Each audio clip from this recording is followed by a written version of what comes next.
राम हरे राम राम राम हरे हरे हरे कृष्ण कृष्ण कृष्ण कृष्ण हरे हरे हरे राम राम राम राम हरे हरे कौलिंगे खबरिया रे राम जी के चरणन में मन हो जा दीवाना रे राम जी के चरणन में मन हो जा दीवाना रे राम जी के चरणन में।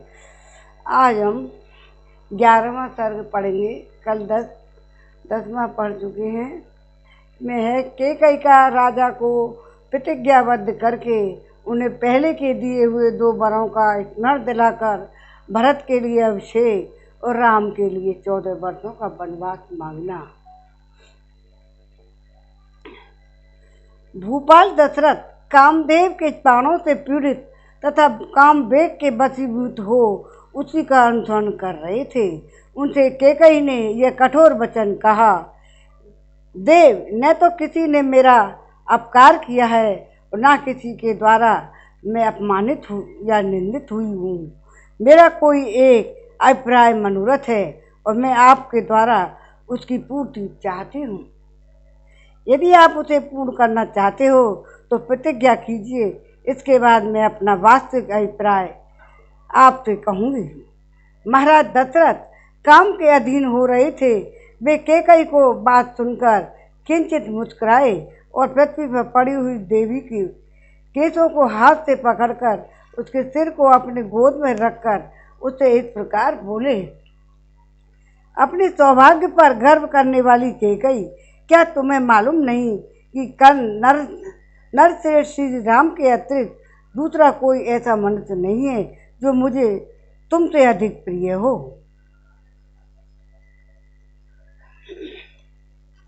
जो प्राणों के द्वारा भी आराधनीय हैं और जिन्हें जीतना किसी के लिए भी असंभव है। उन प्रमुख वीर महात्मा श्री राम की शपथ खाकर कहता हूँ कि तुम्हारी कामना पूर्ण होगी, अतः तुम्हारे मन की जो इच्छा हो उसे बताओ। कैकई, जिन्हें 2 घड़ी भी न देखने पर निश्चय ही मैं जीवित नहीं रह सकता, उन श्री राम की शपथ खाकर कहता हूँ कि तुम जो कहोगी उसे पूर्ण करूँगा। कैकई नंदिनी, अपने तथा अपने दूसरे पुत्रों की निछावर करके भी मैं जिन नरश्रेष्ठ श्री राम का वर्णन करने को उद्यत हूँ, उन्हीं की शपथ खाकर कहता हूँ कि तुम्हारी कही हुई बात पूरी करूँगा। भद्रे कैकई राजकुमारी, मेरा यह हृदय भी तुम्हारे वचनों की पूर्ति के लिए तत्पर है। ऐसा सोचकर तुम अपनी इच्छा व्यक्त करके इस दुख से मेरा उद्धार करो। श्री राम सबको अधिक प्रिय हैं। इस बात का दृष्टिपात करके तुम्हें जो अच्छा जान पड़े वही करो। अपने बल को देखते हुए भी तुम्हें मुझ पर शंका नहीं करनी चाहिए। मैं अपने सत्कर्मों की शपथ खाकर प्रतिज्ञा करता हूँ, तुम्हारा प्रिय कार्य अवश्य सिद्ध करूँगा। रानी कैकई का मन स्वार्थ की सिद्धि में लगा हुआ था और उसके हृदय में भरत के प्रति पक्षपात था और राजा को अपने वश में देखकर हर्ष हो रहा था। अतः वह सोचकर अब मेरे लिए अपना मतलब साधने का अवसर आ गया है, वह राजा से ऐसी बात बोली जिसे मुंह से निकालना शत्रु के लिए भी कठिन है। राजा के उस शपथ युक्त वचन से उसको बड़ा हर्ष हुआ और उसने अपने उस अभिप्राय को जो पास आए वे यमराज के समान अत्यंत भयंकरता इन शब्दों में व्यक्त किया। राजन, आप जिस तरह क्रमशः शपथ खाकर मुझे वर देने की उद्यत हुए हैं, उसे इंद्र आदि 33 देवता सुन लें। चंद्रमा, सूर्य, आकाश, ग्रह, रात दिन, दिशा, जगत, यह पृथ्वी, गंधर्व, राक्षस, रात में विचरने वाले प्राणी, घरों में रहने वाले ग्रह देवता तथा इनके अतिरिक्त भी जितने प्राणी हों, वे सब आपके वचन को जान लें, आपकी बातों की साक्षी बने। सब देवता सुने। महातेजस्वी, सत्य प्रतिज्ञ, धर्म के ज्ञाता, सत्यवादी तथा शुद्ध आचार विचार वाले ये महाराज मुझको वर दे रहे हैं। इस प्रकार काम मोहित होकर वर देने को उद्यत हुए महाधनुर्धर राजा दशरथ को अपनी मुट्ठी में करके देवी कैकेयी ने पहले उनकी प्रशंसा की, फिर इस प्रकार कहा, राजन, उस पुरानी बात को याद कीजिए जबकि देवसुर संग्राम हो रहा था, वहां शत्रु ने आपको घायल करके गिरा दिया था, केवल प्राण नहीं लिए थे। देव, उस युद्ध स्थल में सारी रात जागकर अनेक प्रकार के प्रयत्न करके जो मैंने आपके जीवन की रक्षा की थी, उससे संतुष्ट होकर आपने मुझे 2 वर दिए थे। देव, पृथ्वीपाल रघुनंदन, आपके दिए हुए वे दोनों वर मैंने धरोहर के रूप में आपके ही पास रख दिए थे। आज इस समय उन्हीं की मैं खोज करती हूँ। इस प्रकार धर्मतः प्रतिज्ञा करके यदि आप मेरे उन वरों को नहीं देंगे तो मैं अपने को आपके द्वारा अपमानित हुई समझकर आज ही प्राणों का परित्याग कर दूंगी। जैसे मृग बहेलिए की बाणी मात्र से अपने ही विनाश के लिए उसके जाल में फंस जाता है, उसी प्रकार कैकेयी के वशीभूत हुए राजा दशरथ उस समय पूर्व काल के वरदान वाक्य का स्मरण कराने मात्र से अपने ही विनाश के लिए प्रतिज्ञा के बंधन में बंध गए। तदंतर कैकेयी ने काम मोहित होकर वर देने के लिए उद्यत हुए राजा से इस प्रकार कहा, देव, पृथ्वीनाथ, उन दिनों आपने जो 2 वर देने के लिए कहा था, प्रतिज्ञा की थी कि उन्हें आप अब मुझे देना चाहिए, तो उन दोनों वरों को मैं अभी बताऊंगी। आप मेरी बात सुनिए। यह जो श्री राम के राज्याभिषेक की तैयारी की गई है, इसी अभिषेक की सामग्री द्वारा मेरे पुत्र भरत का अभिषेक किया जाए। देव, आपसे उस समय देवसुर संग्राम में प्रसन्न होकर मेरे लिए जो दूसरा वर दिया था, उसे प्राप्त करने का समय भी अब आया है। धीर स्वभाव वाले श्री राम तपस्वी के वेश में बलकल तथा मृग चर्म धारण करके 14 वर्षों तक दंडकार में जाकर रहें और भरत को आज निष्कंटक युवराज पद पर प्राप्त हो जाए। यही मेरी सर्वश्रेष्ठ कामना है।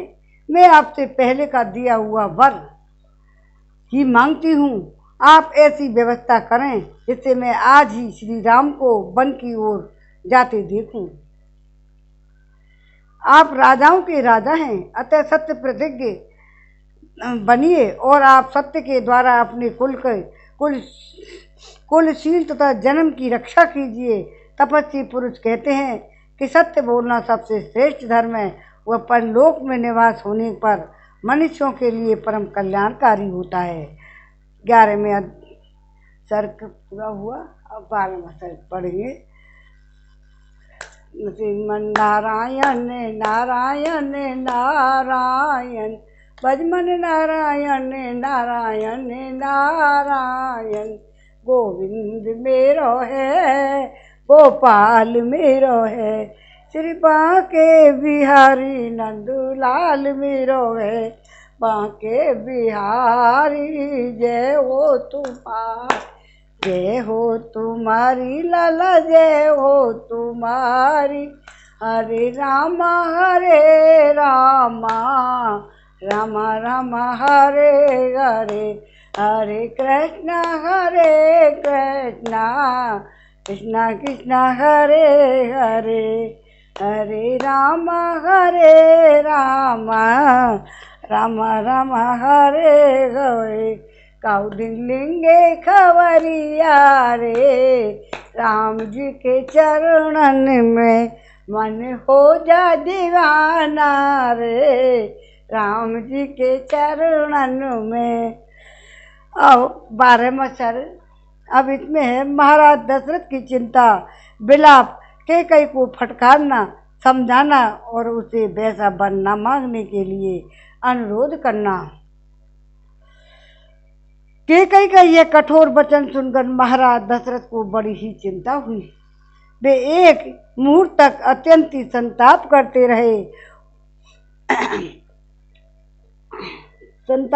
रहे और उन्होंने यह सोचा, क्या दिन में ही ये मुझे स्वप्न दिखाई दे रहा है अथवा मेरे चित्त का मोह है या किसी भूत ग्रह आदि के आवेश में चित्त में विकलता आ गई है या आदि व्याधि के कारण यह कोई मन का ही उपद्रव है। यही सोचते हुए उन्हें अपने भ्रम के कारण का पता नहीं लगा। उस समय राजा को मूर्छित कर देने वाला महान दुख प्राप्त हुआ। तत्पश्चात होश में आने पर कैकई की बात को याद करके उन्हें संताप होने लगा। जैसे किसी बाघिन को देख कर मृग व्यथित हो जाता है, उसी प्रकार वे नरेश कैकई को देखकर पीड़ित एवं व्याकुल हो उठे। बिस्तर रहित खाली और भूमि पर बैठे हुए राजा लंबी लंबी सांसें खींचने लगे, मानो कोई ये महाविषैला सर्प किसी मंडल में मंत्रों द्वारा अवरुद्ध हो गया हो। अत्यंत दुख पैदा हो गया। राजा दशरथ रोष में भरकर अहो धिक्कार है यह कहकर पुनः मूर्छित हो गए। शोक के कारण इनकी चेतना लुप्त सी हो गई। बहुत देर बाद जब उन्हें फिर चेत हुआ, तब वे नरेश अत्यंत दुखी होकर कैकई को अपने तेज से दग्ध सी करते हुए क्रोधपूर्वक उससे बोले, दयाहीन दुराचारणी कैकई, तू इस कुल का विनाश करने की वाली डायन है। पापिन, बता मैंने अथवा श्री राम ने तेरा क्या बिगाड़ा है? श्री रामचंद्र तो तेरे साथ सदा सगी माता का सब बर्ताव करते आए हैं, फिर तू किस लिए उनका इस तरह अनिष्ट करने पर उतारू हो गई है? मालूम होता है मैंने अपने विनाश के लिए ही तुझे अपने घर में लाकर रखा था। मैं नहीं जानता था कि तू राजकन्या के रूप में तीखे विष वाली नागिन है। जब सारा जीव जगत श्री राम के गुणों की प्रशंसा करता है, तब मैं किस अपराध के कारण अपने उस प्यारे पुत्र को त्याग दूं? मैं कौशल्या और तिमित्रा को भी छोड़ सकता हूँ, राजलक्ष्मी का भी परित्याग कर सकता हूँ, परंतु अपने प्राण स्वरूप पितृभक्त श्री राम को नहीं छोड़ सकता। अपने ज्येष्ठ पुत्र श्री राम को देखते ही मेरे हृदय में परम प्रेम उमड़ जाता है, परंतु जब मैं श्री राम को नहीं देखता हूँ तब मेरी चेतना नष्ट होने लगती है।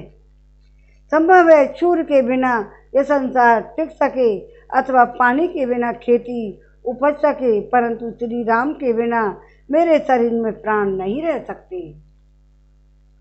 अतः ऐसा वर मांगने से पूर्व कोई लाभ नहीं। पाप पूर्ण निश्चय वाली कैकई, तू इस निश्चय कर अथवा दुराग्रह को त्याग दे। यह लो, मैं तेरे पैरों पर अपना मस्तक रखता हूँ, मुझ पर प्रसन्न हो जा। हे पापनी, तूने ऐसी परम क्रूरता बात किस लिए सोची है? यदि यह जानना चाहती है कि भरत मुझे प्रिय है या अप्रिय, तो रघुनंदन भरत के संबंध में तू पहले जो कह चुकी है वह पूर्ण हो, अथवा तेरे प्रथम करके अनुसार मैं भरत का राज्याभिषेक स्वीकार करता हूँ। तू पहले कहा करती थी कि श्री राम मेरे बड़े बेटे हैं, वे धर्माचरण में भी सबसे बड़े हैं, परंतु अब मालूम हुआ कि तू ऊपर से चिकनी चुपड़ी बातें किया करती थी और वह बात तूने श्री राम से अपनी सेवा कराने के लिए ही कही होगी। आज श्री राम के अभिषेक की बात सुनकर तू शोक से संतप्त हो उठी है और मुझे भी संताप दे रही है। इससे जान पड़ता है कि इस सूने से घर में तुझ पर भूत आदि का आवेश हो गया है, अतः तू परवश होकर ऐसी बातें कर रही है। देवी न्यायशील इक्ष्वाकु वंश में यह बड़ा भारी अन्याय आकर उपस्थित हुआ है। जहाँ तेरी बुद्धि इस प्रकार विकृत हो गई है, विशाल लोचने, आज से पहले तूने कभी कोई ऐसा आचरण नहीं किया है जो अनुचित अथवा मेरे लिए अप्रिय हो, इसलिए तेरी आज की बात पर भी मुझे विश्वास नहीं होता। तेरे लिए तो श्री राम महात्मा भरत के ही तुल्य वाले हैं और बाले, तू बहुत बार बातचीत के प्रसंग में स्वयं ही यह बात मुझसे कहती रही है। भीरु स्वभाव वाली देवी, उन्हीं धर्मात्मा और यशस्वी श्री राम का 14 वर्षों के लिए वनवास तुझे कैसे अच्छा लगता है? जो अत्यंत सकुमार और धर्म में दृढ़ता पूर्वक मन लगाए रखने वाले हैं, उन्हें श्री राम को वनवास देना तुझे कैसे रुचकर जान पड़ता है? अहो, तेरा हृदय बड़ा कठोर है। सुंदर नेत्र वाली कैकई, जो सदा तेरी सेवा शुश्रूषा में लगे रहते हैं, उन्हें नैना विराम श्री राम को तेज निकाला देने की इच्छा तुझे किस लिए हो रही है? मैं देखता हूँ भरत से अधिक श्री राम ही सदा तेरे सेवा करते हैं और भरत उनसे अधिक तेरी सेवा में रहते हैं। तो बता, ऐसा मैंने कभी नहीं देखा है। नरश्रेष्ठ श्री राम से बढ़कर दूसरा कौन है जो गुरुजनों की सेवा करने, उन्हें गौरव देने और उनकी बातों को मान्यता देने और उनकी आज्ञा का तुरंत पालन करने में अधिक तत्परता दिखाता है? मेरे यहाँ कई सहस्त्र स्त्रियां हैं और बहुत से उपजीवी भृत्यजन हैं, परंतु किसी के मुंह से श्री राम के संबंध में सच्ची या झूठी किसी प्रकार की शिकायत नहीं सुनी जाती। पुरुष सिंह श्री राम समस्त प्राणियों को शुद्ध कर हृदय में सांत्वना देते हुए प्रिय आचरणों द्वारा राज्य की समस्त प्रजाओं को अपने बस में किए रहते हैं। वीर श्री रामचंद्र अपने सात्विक भाव से समस्त लोगों को दान के द्वारा दुजों की और सेवा से गुरुजनों की और धनुष बाण द्वारा युद्ध स्थल में शत्रु और सैनिकों को जीतकर अपने अधीन कर लेते हैं। सत्यदान, तप, त्याग, मित्रता, पवित्रता, सरलता, विद्या और गुरु शुश्रूषा, ये सभी सद्गुण श्री राम में स्थिर रूप से रहते हैं। हे देवी, महर्षियों के समान तेजस्वी और उन सीधे साधे देवतुल्य श्री राम का तू क्यों अनिष्ट करना चाहती है? तब बुरा किया है। श्री राम सब लोगों से प्रिय बोलते हैं, उन्होंने कभी किसी प्रकार की अप्रिय वचन कहा हो तो ऐसा मुझे याद नहीं पड़ता। ऐसे सर्वप्रिय राम से मैं तेरे लिए अप्रिय बात कैसे कहूँगा, जिनमें क्षमा, तप, त्याग, सत्य, धर्म, कृतज्ञता और समस्त जीवों के प्रति दया भरी हुई है। उन श्री राम के बिना मेरी क्या दशा और क्या गति होगी? कैकई, मैं बूढ़ा हूँ, मौत के किनारे बैठा हूँ, मेरी अवस्था शोचनीय हो रही है और मैं दीन भाव से तेरे सामने गिड़गिड़ा रहा हूँ। तुझे मुझ पर दया करनी चाहिए। समुद्र पर्यंत पृथ्वी पर जो कुछ मिल सकता है वो सब मैं तुझे दे दूंगा, परंतु ऐसे दुराग्रह में न पड़ जो मुझे मौत के मुंह में ढकेलने वाला हो। कैकई नंदिनी, मैं हाथ जोड़ता हूँ और तेरे पैर पड़ता हूँ, तू श्री राम को शरण दे, जिससे यहाँ मुझे पाप न लगे। महाराज दशरथ इस प्रकार दुख से संतप्त होकर विलाप कर रहे हैं। उनकी चेतना बार बार लुप्त हो जाती है। उनके मस्तिष्क में चक्कर आ रहा था और वे शोक मग्न हो उस शोक सागर से शीघ्र पार होने के लिए बारंबार अनुनय विनय कर रहे थे, तो भी कैकई का हृदय नहीं पिघला। वह और भी भीषण रूप धारण करके अत्यंत कठोर वाणी में उन्हें इस प्रकार उत्तर देने लगी। राजन, यदि तो वरदान देकर आप फिर उनके लिए पश्चाताप करते हैं तो वीर नरेश्वर, इस भूमंडल में आप अपनी पर धार्मिकता का ढिंढोरा कैसे पीट सकेंगे?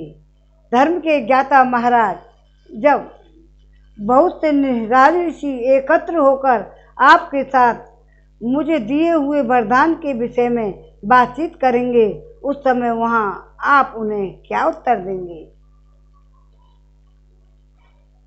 यही कहेंगे ना कि जिसके प्रसाद से मैं जीवित हूँ, जिसने बहुत बड़े संकट से मेरी रक्षा की, उसी कैकेयी को वर देने के लिए की हुई प्रतिज्ञा मैंने झूठी कर दी। महाराज,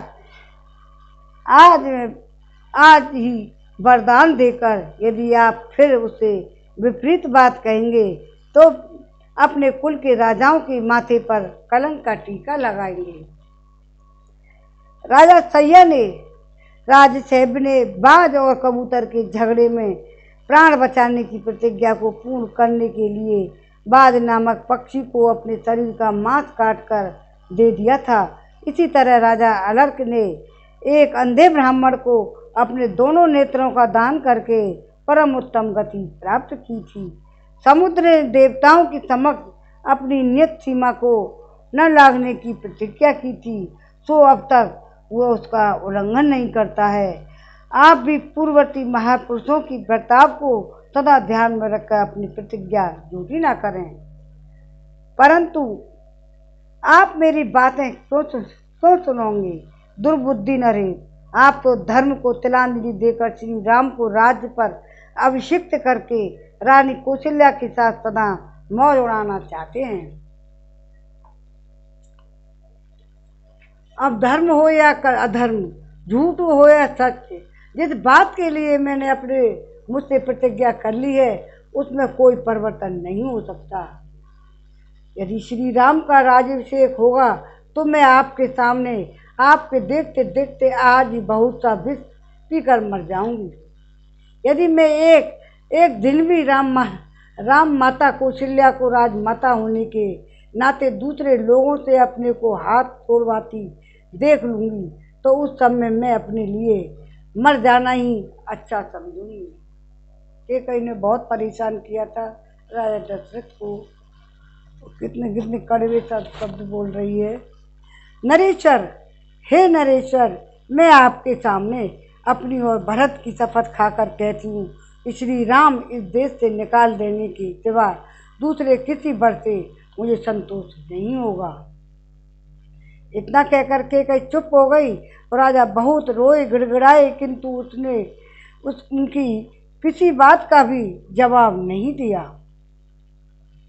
श्री राम का वनवास हो और भरत का राज्याभिषेक, कैकेयी के मुख से यह परम अमंगलकारी वचन सुनकर राजा की नगरी इंद्रियां व्याकुल हो उठी और एक मुहूर्त तक कैकेयी से कुछ न बोले।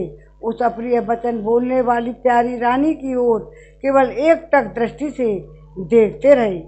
मन को अप्रिय लगने वाली कैकेयी को वह वज्र के समान कठोर तथा दुख शोकमयी बाणी सुनकर राजा को बहुत बड़ा दुख हुआ।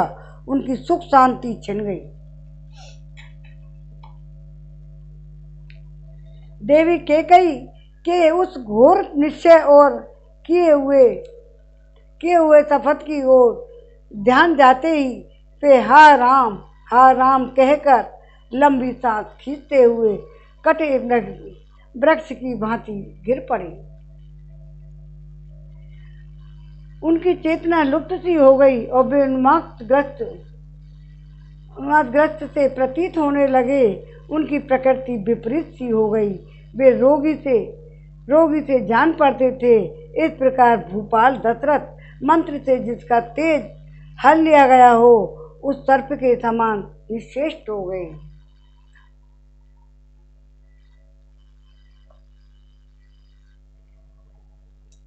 तदंतर उन्होंने दीन और आतुर वाणी में कैकेयी से इस प्रकार कहा, अरे तुझे अनर्थ तो ही अर्थ सा प्रतीत हो रहा है।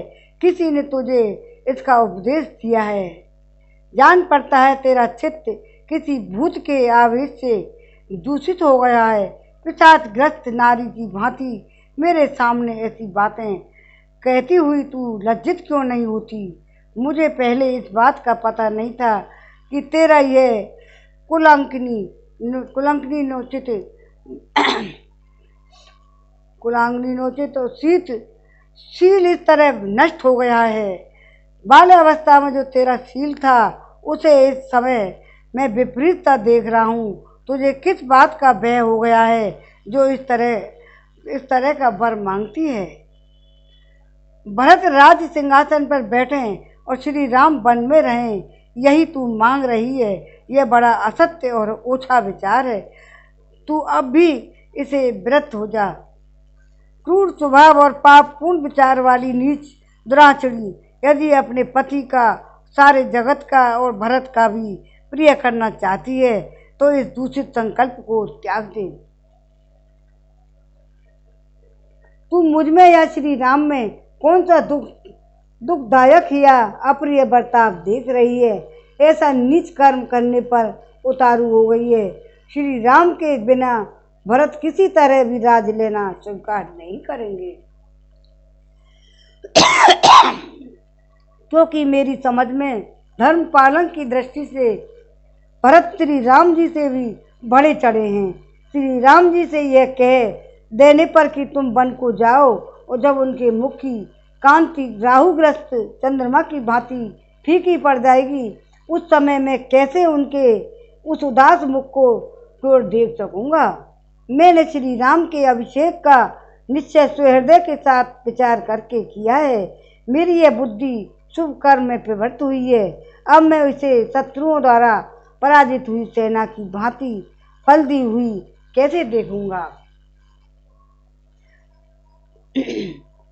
शत्रुओं की पराजित हुई सेना को की भांति पलटी हुई कैसे देखूंगा। नाना दिशाओं से आए हुए राजा लोग मुझे लक्ष्य करके खेदपूर्वक कहेंगे कि इस मूढ़ इक्ष्वाकुवंशी राजा ने कैसे दीर्घ काल तक इस राज्य का पालन किया है। जब बहुश्रुत गुणवान एवं वृद्ध पुरुष आकर मुझसे पूछेंगे कि श्री राम कहाँ हैं, तब मैं उनसे कैसे यह कहूँगा कि कैकेयी के दबाव देने पर मैंने अपने बेटे को घर से निकाल दिया।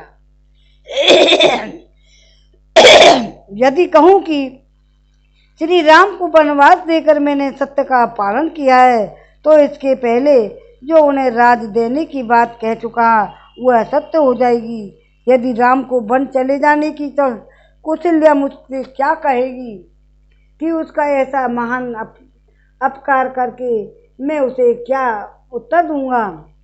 हाय, जिसका पुत्र मुझे सबसे अधिक प्रिय है, वह प्रिय वचन बोलने वाली कौशल्या जब जब दासी, सखी, पत्नी, बहन और माता की भांति मेरा प्रिय करने की इच्छा से मेरी सेवा में उपस्थित होती थी, तब तब उस सत्कार पाने योग्य देवी का भी मैंने तेरे ही कारण कभी सत्कार नहीं किया। तेरे साथ जो मैंने इतना अच्छा बर्ताव किया वह याद आकर इस समय मुझे उसी प्रकार संताप दे रहा है जैसे अपथ्य हानिकारक व्यंजनों से युक्त खाया हुआ अन्न किसी रोगी को कष्ट देता है। श्री राम के अभिषेक का विवरण तथा उनका वन की ओर प्रस्थान देखकर निश्चय ही सुमित्रा भयभीत हो जाएगी। फिर वह कैसे मेरा विश्वास करेगी। हाय, बेचारी सीता को एक ही साथ दो दुखद अप्रिय समाचार सुनने पड़ेंगे, श्री राम का वनवास और मेरी मृत्यु। जब यह श्री राम के लिए शोक करने लगेगी उस समय मेरे प्राणों का नाश कर डालेगी। उसका शोक देखकर मेरे प्राण किसी शरीर में नहीं रह सकेंगे।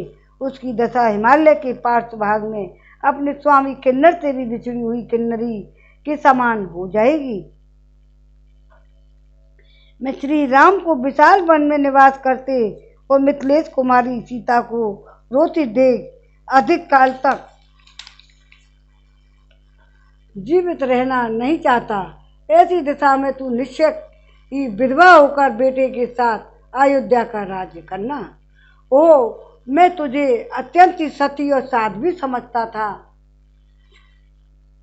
राजा दशरथ का विलाप बहुत ज्यादा है, परंतु तू बड़ी दुष्टा निकली। ठीक उसी तरह जैसे कोई मनुष्य देखने में सुंदर मदिरा का पीकर पीछे उसके द्वारा किए गए विकार से वह समझ पाता है कि इसमें विष मिला हुआ था।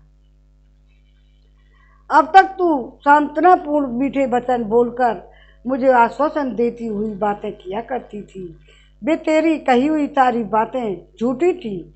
जैसे व्याध हरिण को मधुर संगीत से आकृष्ट करके उसे मार डालता है, उसी प्रकार तू भी पहले मुझे लुभाकर अब मेरे प्राण ले रही है। श्रेष्ठ पुरुष निश्चय ही मुझे नीच और एक नारी के मोह में पढ़कर बेटे को बेच देने वाला कहकर शराबी ब्राह्मण की भांति मेरी राह बाट और गली कूचों में निंदा करेंगे। अहो कितना दुख है, कितना कष्ट है, जहाँ मुझे तेरी ये बातें सहन करनी पड़ती हैं, मानो वह मेरे पूर्व जन्म के किए हुए कोई पाप का फल है जो मुझ पर ऐसा महान दुख आ पड़ा है। पापनी मुझ पापनी ने बहुत दिनों से तेरी रक्षा की और अज्ञानवश तुझे गले लगाया, किंतु तू आज मेरे गले में पड़ी हुई एक फांसी की रस्सी बन गई है। जैसे बालक एकांत में खेलता खेलता काले नाग के हाथों में जग पकड़ ले, और उसी प्रकार मैंने एकांत में तेरे साथ कीड़ा करते हुए तेरा आलिंगन किया है, परंतु उस समय मुझे यह नहीं सूझा कि तू ही एक दिन मेरी मृत्यु का कारण बनेगी।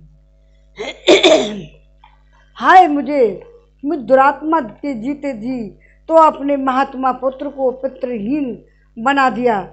मुझे यह सारा संसार ने निश्चय धिक्कारेगा, गालियां देगा, जो उचित ही होगा। लोग मेरी निंदा करते हुए कहेंगे कि राजा दशरथ बड़ा ही मूर्ख और कामी है, जो एक स्त्री को संतुष्ट करने के लिए अपने प्यारे पुत्र को वन भेज रहा है।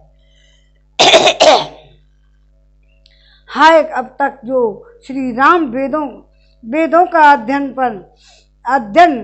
करने और ब्रह्मचर्य व्रत का पालन करने तथा अनेकानेक गुरुजनों की सेवा में संलग्न रहने के कारण दुबले होते चले आए हैं। अब जब इनके लिए सुख भोग का समय आया, तब वे वन में जाकर महान कष्ट में पड़ेंगे। अपने पुत्र श्री राम से यदि मैं यह कह दूं कि तुम वन को चले जाओ, तो वे तुरंत बहुत अच्छा कहकर मेरी आज्ञा स्वीकार कर लेंगे। मेरे पुत्र श्री राम दूसरों की कोई बात कहकर मुझे प्रतिकूल उत्तर नहीं दे सकते। यदि मैं राघवे कुर्याद वन गच्छति चौदिते प्रतिकूलम प्रिय में श्यान करिष्यति। यदि मेरे वन जाने की आज्ञा देने पर भी श्री रामचंद्र उसके विपरीत करते वन में नहीं जाते, तो वही मेरे लिए प्रिय कार्य होगा, किंतु मेरा बेटा ऐसा नहीं कर सकता। यदि रघुनंदन राम वन को चले गए, तो सब लोगों के धिक्कार पात्र बने हुए मुझे अक्षम्य अपराधी को मृत्यु अवश्य यमलोक में पहुंचा देगी। यदि नरश्रेष्ठ श्री राम के वन में चले जाने पर मेरी मृत्यु हो गई, तो शेष जो मेरे प्रियजन कौशल्या आदि यहाँ रहेंगे, उन पर भी तू कौन सा अत्याचार करेगी। देवी कौशल्या को यदि मुझसे श्री राम से तथा शेष दोनों पुत्र लक्ष्मण और शत्रुघ्न से बिछोह हो जाएगा, तो वो इतने बड़े दुख को सहन नहीं कर सकेगी। अतः मेरे ही पीछे वह भी परलोक सिधार जाएंगी। सुमित्रा का भी यही हाल होगा। कैकेयी इस प्रकार कौशल्या को, सुमित्रा को और तीनों पुत्रों के साथ मुझे भी नरक तुल्य महान शोक में डालकर तुम स्वयं सुखी होना अनेक गुणों से सत्कृत शाश्वत और क्षोभ रहित यह उच्छ्वाकुल जब मुझसे और श्री राम के प्रत्यक्ष होकर शोक से व्याकुल हो जाएगा, तब उस अवस्था में तू इसका पालन करेगी। यदि भरत को भी श्री राम का यह वन में भेजा जाना प्रिय लगता हो, तो मेरी मृत्यु के बाद वे मेरे शरीर का दाह संस्कार ना करें। पुरुष शिरोमणि श्री राम के वन गमन के पश्चात मेरी मृत्यु हो जाने पर अब तू विधवा होकर तू बेटे के साथ अयोध्या का राज करेगी। राजकुमारी, मेरे दुर्भाग्य से मेरे घर में आकर बस गई। तेरे कारण संसार में पापाचारी की भांति मुझे निश्चय ही अनुपम अपयश और तिरस्कार और समस्त प्राणियों से अवहेलना प्राप्त होगी। मेरे पुत्र सामर्थ्यशाली राम बारंबार रथों और हाथियों और घोड़ों से यात्रा किया करते थे। वे ही अब उस विशाल वन में पैदल कैसे चलेंगे? भोजन के समय जिनके लिए कुंडलधारी रसोइये प्रसन्न होकर पहले मैं बनाऊंगा ऐसा कहते हुए खाने पीने की वस्तु तैयार करते थे, वे ही मेरे पुत्र रामचंद्र को वन में कैसे कसैले तिक्त और कड़वे फलों का आहार करते हुए किस तरह वे निर्वाह करेंगे? ओ जो सदा बहुमूल्य वस्त्र पहना करते थे और जिनका चिरकाल से सुख ही सुख मिला है और समय बीता है, वे ही श्री राम वन में गेरुए वस्त्र पहनकर कैसे रह सकेंगे? श्री राम का वनगमन और भरत का अभिषेक ऐसा कठोर वाक्य तूने किसके प्रेरणा से अपने मुंह से निकाला है? स्त्रियों को धिक्कार है, क्योंकि वे सठ और स्वार्थपरायण होती हैं, परंतु मैं सारी स्त्रियों के लिए ऐसा नहीं कह सकता। केवल भरत की माता की ही निंदा करता हूँ। अनर्थ में ही अर्थ बुद्धि रखने वाली क्रूर केवकई, तू मुझे संताप देने के लिए इस घर में बसाई गई है। अरे मेरे कारण तू अपना कौन सा प्रिय होता देख रही है, अथवा सबका निरंतर हित करने वाली श्री राम में ही तुझे कौन सी बुराई दिखाई देती है? श्री राम को संकट में समुद्र में डूबा हुआ देखकर तो पिता अपने पुत्रों को त्याग देंगे। अनुरागणी स्त्रियां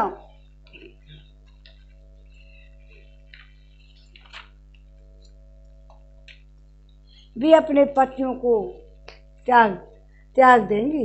इस प्रकार यह सारा जगत ही कुपित विपरीत व्यवहार करने वाला ही हो जाएगा।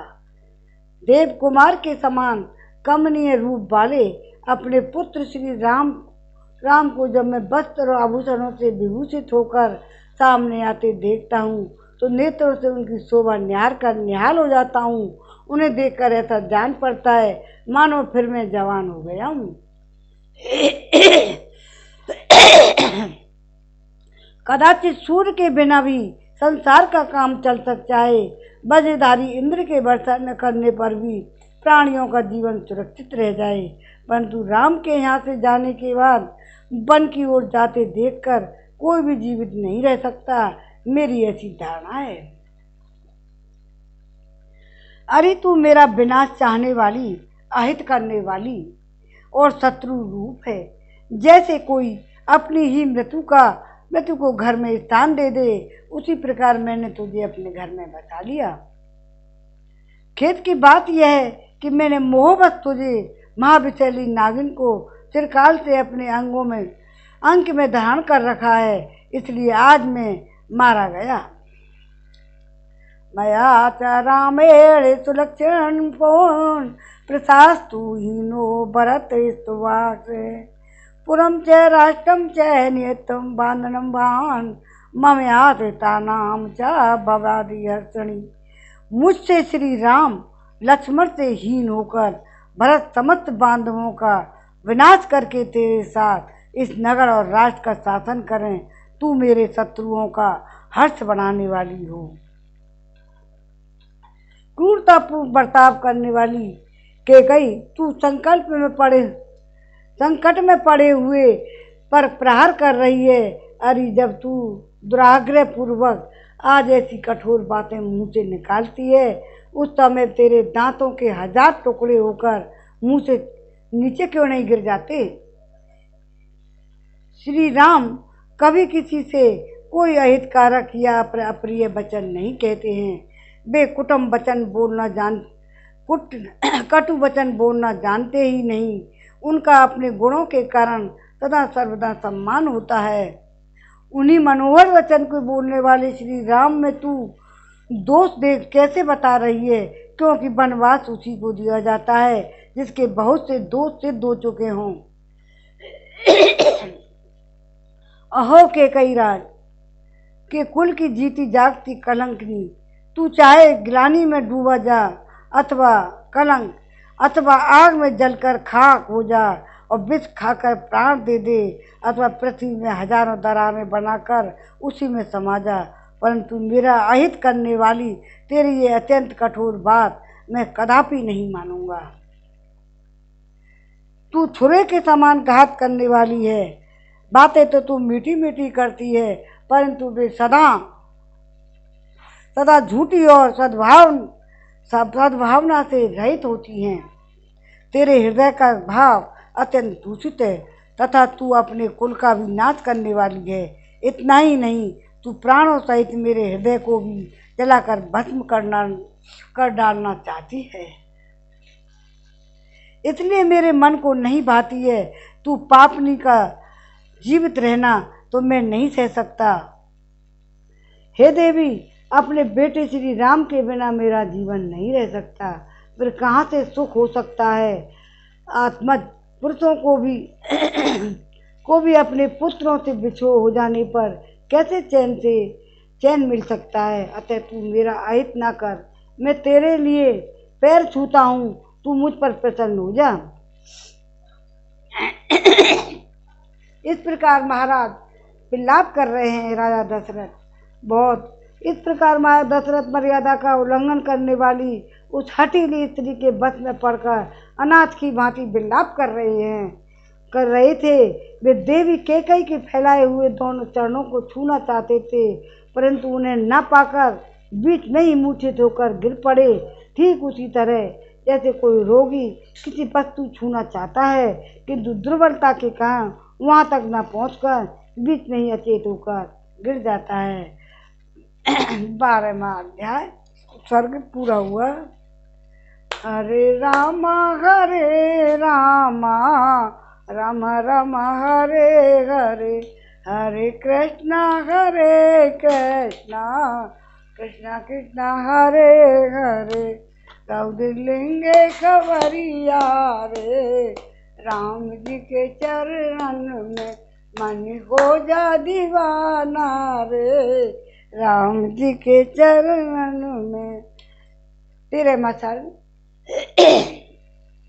राजा का विलाप और कैकेयी से अनुनय विनय।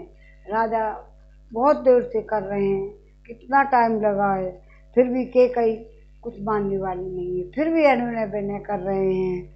महाराज दशरथ उस अयोग्य और अनिश्चित अवस्था में पृथ्वी पे पड़े हुए थे। उस समय वे पुण्य समाप्त होने पर देवलोक से भ्रष्ट हुए राजा ययाति के समान जान पड़ते थे।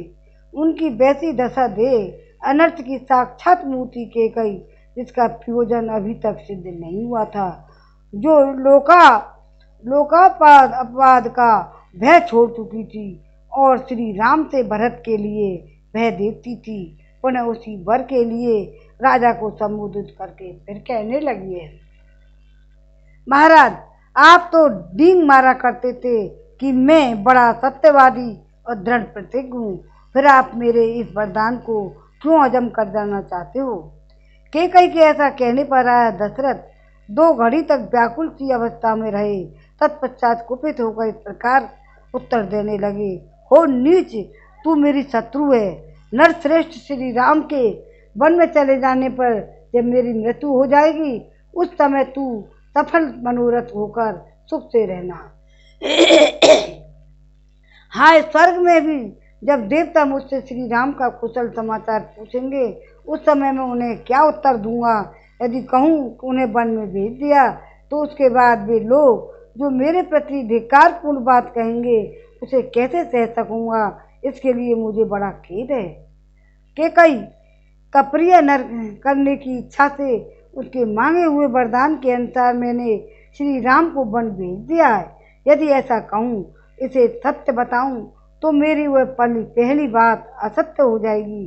जिसके द्वारा मैंने राम को राज्य देने का आश्वासन दिया है। मैं पहले पुत्रहीन था, फिर महान परिश्रम करके मैंने जिन महातेजस्वी महापुरुष श्री राम को पुत्र रूप में प्राप्त किया है, उनके मेरे द्वारा त्याग कैसे किया जा सकता है? जो सूरवीर विद्वान, क्रोध को जीतने वाले और क्षमा परायण हैं, उन कमल नयन श्री राम को मैं देश निकाला कैसे दे सकता हूँ? जिनकी अंग कांति नील कमल के समान श्याम और भुजाएं विशाल और बल महान हैं, उन नैनाभिराम श्री राम को दंडक वन में कैसे भेज सकूँगा? जो सदा सुख भोगने के योग्य हैं, कदापि दुख भोगने के योग्य नहीं है, उस बुद्धिमान श्री राम को दुख उठाते मैं कैसे देख सकता हूँ? जो दुख भोगने के योग्य नहीं है, उन श्री राम को वनवास का दुख दिए बिना ही यदि मैं इस संसार के विदा हो जाता तो मुझे बड़ा सुख मिलता। अहो हो पाप पूर्ण विचार रखने वाली पाषाण हृदया कैकई, सत्य पराक्रमी श्री राम मुझे बहुत प्रिय है। तू मुझसे उनका बिछोह क्यों करा रही है? अरे ऐसा करने से निश्चय ही संसार में तेरी ये अपकीर्ति फैलेगी जिसकी कहीं तुलना नहीं है।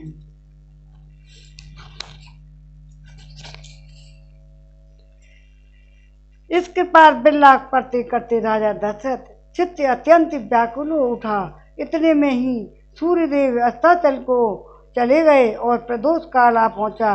वह 3 पहरों वाली रात यद्यपि चंद्रमंडल की 4 चंद्रिका से आलोकित हो रही थी, तो भी उस समय आर्त होकर विलाप करते हुए राजा दशरथ के लिए प्रकाश में उल्लास न देख सकी। बूढ़े राजा दशरथ निरंतर गर्म श्वास लेते हुए आकाश की ओर दृष्टि लगाए आज की भांति दुखपूर्ण विलाप करने लगे। नक्षत्र मालाओं से अलंकृत कल्याणमयी रात्रि देवी में मैं नहीं चाहता कि तुम्हारे द्वारा प्रभात काल लाया जाए। मुझ पर दया करो, मैं तुम्हारे सामने हाथ जोड़ता हूँ, अथवा शीघ्र बीत जाओ, क्योंकि जिससे कारण मुझे भारी संकट प्राप्त हुआ है, उस निर्दय और क्रूर कैकई को अब मैं नहीं देखना चाहता। कैकई से ऐसा कहकर राजधर्म के ज्ञाता राजा दशरथ ने पुनः हाथ जोड़कर उसे मनाने की या प्रसन्न करने की चेष्टा आरंभ की। कल्याणमयी देवी, जो सदाचारी, दीन और तेरे आश्रित कतायु, मरणासन्न और विशेषतः राजा हैं, ऐसे मुझे दशरथ पर कृपा कर। सुंदर कट प्रदेश वाली कैकई नंदिनी, मैंने जो श्री राम को दाज देने की बात कही है, वह किसी सूने घर में नहीं, भरी सभा में घोषित की है। अतः बाले, तू बड़ी दृढ़ हृदय है, इसलिए मुझ पर भली भांति कृपा कर दे। सभासदों द्वारा मेरा उपहास ना करे। देवी प्रसन्न हो जा। कजरारे नेत्र प्रांत वाली प्रिय, मेरे श्री राम तेरे दिए हुए इस अक्षय राज्य को प्राप्त करें, इससे तुझे उत्तम यश की प्राप्ति होगी। प्रथुल नितंब वाली देवी, सुमुख सुलोचने, यह प्रस्ताव मुझको श्री राम को समस्त प्रजा वर्ग को, गुरुजनों की तथा भरत को भी प्रिय होगा, अतः इसे पूर्ण कर। राजा के हृदय का भाव अत्यंत शुद्ध था। उनके आंसू भरे नेत्र लाल हो गए थे और दीन भाव से विचित्र करुणाजनक विलाप कर रहे थे, किंतु मन में दूषित विचार रखने वाली निष्ठुर कैकई ने पति के उस विलाप को सुनकर भी उनकी आज्ञा का पालन नहीं किया। इतनी अनुनय विनय के बाद भी जब प्रिया कैकई किसी तरह संतुष्ट न हो सकी, बराबर प्रतिकूल बात थी मुँह से निकालती गई, तब पुत्र के वनवास की बात सोचकर राजा पुनः दुख के मारे मूर्छित हो गए और सुध बुध खोकर पृथ्वी पर गिर पड़े। और इस प्रकार व्यथित होकर भयंकर उच्छ्वास लेते हुए मनुष्य राजा दशरथ की यह रात धीरे धीरे बीत गई। प्रातःकाल राजा को जगाने के लिए मनोहर वाद्यों के साथ मंगलगान होने लगा, परंतु उन राज शिरोमणि ने तत्काल मनाही भेजकर वह सब बंद करा दिया। तेरे माँ सर्ग पूरा हुआ। श्रीमन नारायण नारायण नारायण भजमन नारायण नारायण नारायण। गोविंद मेरो है गोपाल मेरो है, कृपा के बिहारी नंदलाल मेरो है। बांके बिहारी जय हो तुम्हारी। आरती श्री रामायण जी की, कीरति कलित ललित सियपी की। आरती श्री रामायण जी की, कीरति कलित ललित सियपी। गावत ब्रह्मादिक मुनि नारद, वाल्मीकि विज्ञान विशारद। सुख सनकादि शेषु अरु सारद, बरन पवन सुत कीरतिनी की। आरती श्री रामायण जी की। संतन गावत शंभु भवानी, असुघट संभव मनु विज्ञानी। व्यास आदि कवि पुंज बखानी, काक पुसंड गरुण के हिय की। आरती श्री रामायण जी की, कीरति कलित ललित सियपी की।